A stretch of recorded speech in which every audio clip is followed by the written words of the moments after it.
அனைவருக்கும் வணக்கம்.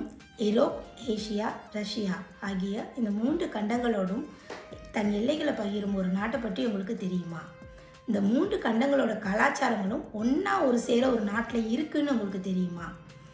Dubai, Singapore, Bangkok போன்ற நாடுகளுக்கு சென்று அங்கே இருக்கிற கட்டடங்களை பார்த்து ரசித்த உங்களுக்கு இயற்கை சார்ந்த அழகான பள்ளத்தாக்குகள், ஏரிகள், பனிமலைகள் எல்லாம் இருக்கிற ஒரு நாட்டை பற்றி உங்களுக்கு தெரியுமா? அதுதான் கசக்ஸ்தான்.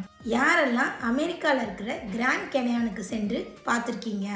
சென்று பார்க்க முடியாதவங்க கசக்ஸ்தானில் இருக்கிற செயின் கேனியான் பள்ளத்தாக்குக்கு சென்று கண்டிப்பாக பாருங்கள். அந்த உணர்வு உங்களுக்கு எப்படி இருக்கும்னா ஒரு வீடியோ கேமில் பயணிக்கிற உணர்வு உங்களுக்கு கொடுக்கும். நன்றி, வணக்கம். நான் உங்கள் சரண்யா ராகவன், ஜே ஹாலிடேஸ், உங்கள் பயணத்தோழன்.